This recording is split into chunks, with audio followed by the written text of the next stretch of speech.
days, we've been hearing news reports and we've been reading headlines about Chinese transgression on the LAC, that is the line of actual control, specifically in the area of Ladakh. Now, what has led to this? One of the reasons of the troop buildup on both the sides is India's increasing infrastructure push on the LAC. To speak more about that, we have with us my co-worker Prakhar Gupta. Hi, Prakhar. Hi, Tushar. Prakhar, what is going on in Ladakh? Can you give us a brief roundup of what we know already and what is really happening? Sure. So I'll take 2 minutes and explain what is happening on the LAC in Ladakh. So the first thing to understand is that we have 3 points along the LAC, or what India perceives as the LAC, where there is some sort of standoff. So the first point, as we heard in news reports around 6-7 May, was Galwan Valley, which is in north eastern Ladakh. This is the area where we have constructed a new road, which is the DBO road that we've been hearing a lot about lately. And this road had been in construction for 19 years, and it was recently completed by the BRO, that is Border Road Organization. And we, as reports say, were building a feeder road to the LAC from this road. So it was a minor road which involved a construction of a minor bridge. And this seems to have sparked off a standoff, which now seems to be resolved. And then the second point is the larger hot springs area, which is not very far from the Galwan Valley. There too, the Chinese seem to be building up their forces, although on their side of the line, the perceived LAC. The third point, which we have seen recently escalating, is the Pangong So Lake, or the Pangong Lake area. On the northern bank of the Pangong Lake, we see that there was some fighting between Indian and Chinese troops, although it did not involve guns, of course. We see that Chinese have blocked some patrolling by Indians, and some videos and pictures of Indian soldiers being detained. Some reports say for 6 hours have emerged. Indian soldiers holding a Chinese People's Liberation Army soldier have also emerged. So these are the 3 points where we see the standoff right now between India and China. Right. And then there are satellite pictures that we've seen which show that although the countries are not in occupation of areas which the other country controls, for example, China is not in occupation of any area that India has been controlling, but there seems to be some occupation in grey areas, although we cannot be sure because the perception of the LAC is not very clear and both sides have different perceptions. So this is the current situation on the LAC. Prakhar, you recently wrote a very elaborative piece on the India's infrastructure push on the LAC with respect to the roads that were being built. Of course, we'll have a link of it in the description. So you were saying that the Chinese transgression has a lot to do with India's infrastructure push at the LAC. Can you throw some light on this? So Tushar, as it is widely reported, India chose to ignore infrastructure development in the border areas after the defeat in the 1962 war, and for decades and decades we did not pay much attention to border areas. Meanwhile, China, after its victory in 1962, was emboldened and decided to construct a lot of infrastructure on its side of the border, and on China's side, the terrain is not as difficult as on India's side. So they have managed to build a robust infrastructure on their side, while we for decades ignored our border areas. Now, over the last few years, we have decided to build roads. Border Roads Organization was asked to build 61 roads, and there were other roads. In total, we were building 73 or 74 roads along the China border. These are called India-China border roads officially. And now that we are, after 20 years of construction, and in initial years it was very slow, now we are narrowing the gap. So for years, China, managed to change the status quo on the LAC, or as we say, change facts on the ground at will. Now it is being increasingly challenged by Indian forces. As we build new roads, we are reaching new areas more comfortably. I'm not saying that we're not reaching those areas earlier, but we are reaching them more comfortably. We are finding Chinese troops there more often because they have been coming there. Now we are going there much more frequently than we were earlier. So this naturally increases the number of standoffs that we see.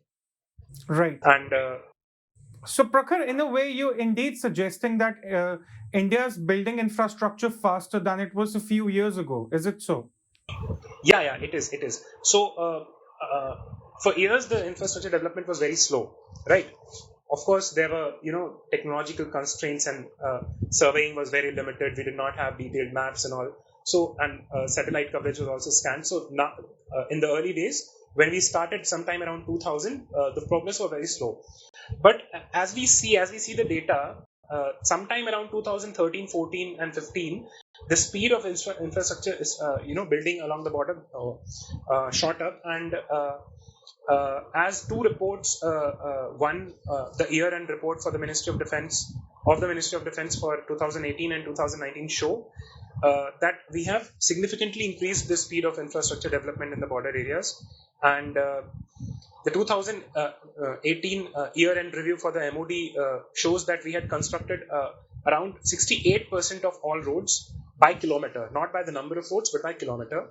And around 2019, by the end of 2019, we had around 75% of the roads complete. So this was a 7% increase in 1 year. And had the BRO been building road at 7% per year, we would have completed roads sometime around 2015-16, which we will anyway be completing around now. We'll be completing around 22. That's the projected date now. So we definitely know that it has, the speed has gone up. And I feel that this is one of the reasons why China is spooked. It sees this as a disadvantage going further, because it will be increasingly challenged by Indian forces. It will not have the opportunity to change facts on the ground as it has had, in the South China Sea. As we've seen, it has gone about doing its business normally with nobody interfering, in the South China Sea. So this is one of the reasons that China is spooked.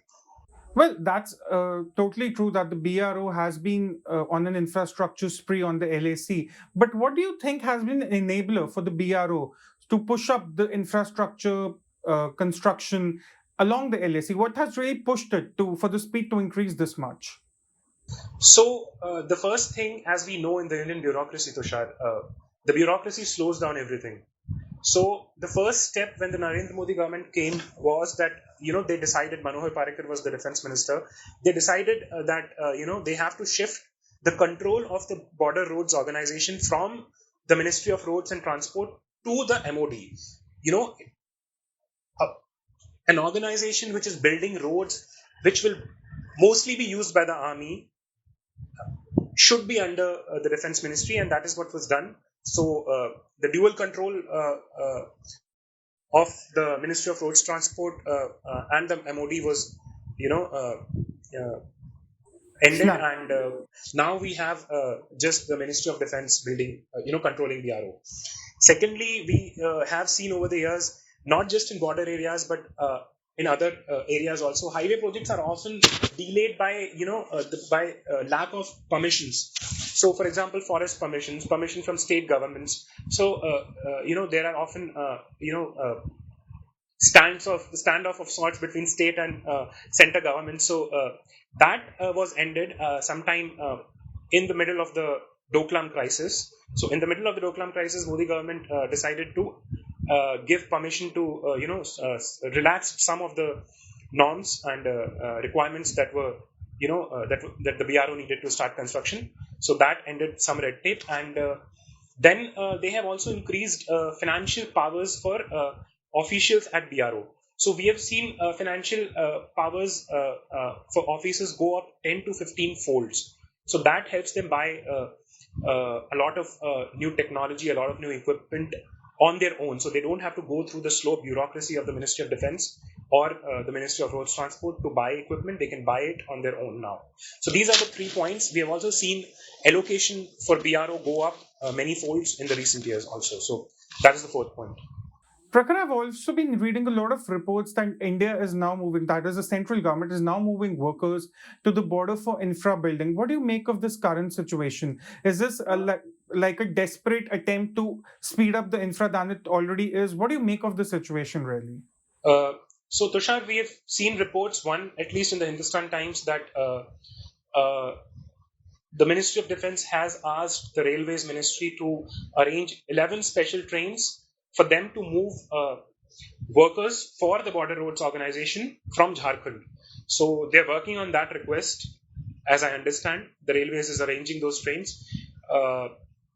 Workers will be put on these trains from Jharkhand and will be moved to two points, which is Chandigarh, your city, and Jammu. And from these two locations, they will be moved to Ladakh and Uttaranchal and Uttarakhand, as the reporting says right now. So that is all we know right now. But this certainly is a signal, Tushar, because I tried to find reports of previous years and there were no reports on such large-scale mobilization of workers. This is certainly a signal that the MOD is trying to send to China that it is not going to back down in any condition, because as we have seen the defense minister say that India is not going to accept any change in status quo on the LAC, which is disadvantageous to the Indian side. And I think China only understands strength, and the MOD has decided to reply with strength. And this is one of the signals it has been sending over the last few days. Prakhar, to finally conclude, everyone wants to understand. See, there are very conflicting reports of the troop buildup. Now we're hearing reports of the infrastructure push. So, where is the standoff really headed? Are we looking at a prospect of a war, or are we looking this to be resorted by diplomatic channels? So, where is the standoff really headed? So, see, as I already mentioned, satellite images show that there has been a lot of buildup of men and machine on both sides. And as we recently carried a piece, India is pretty much prepared to, embarrass China if there is a limited war. And, this is not 1962 as they rhetorically say. But definitely India has made sure that this is not a repeat of 1962. But apart from that, moving away from the shrill rhetoric that we've been hearing from both sides actually, I think the prospect of war is very limited because both sides understand that, Chinese side understands that India has the capability to embarrass it in a limited war, and halt invasion. So that is not going to happen because Xi Jinping finds himself in a very difficult position right now at home. He is perhaps dealing with the most difficult crisis since he took over at the in the early years of this decade, and he certainly does not want to kick off a crisis at this time, one that he cannot control. Now the most recent development says that a lieutenant general level talk is going to happen on 6th of June, and this is both positive and negative, Tushar, because one, multiple rounds of talks have failed. That is why we have reached this position. But certainly, as the level goes up, we can see that there must have been some progress made in these talks, and as the level of these talks increases, both kind of signals are coming out of the Ministry of Defense. One, that the talks are not succeeding, and second, the seriousness of the issue is increasing. And there was one more hint recently that the seriousness has actually the situation on the border has been serious, because India and US recently discussed the issue formally. As we saw in the statement yesterday, US President Trump and Prime Minister Modi discussed the issue and mentioned it in the statement, which gives it a formal approval kind of a thing. Yeah. Thank you for those elaborate insights, Prakhar. We can hope that the standoff resolves very quickly and things go back to normal as they were. Thank you so much. Thank you, Tushar. Thank you for having me.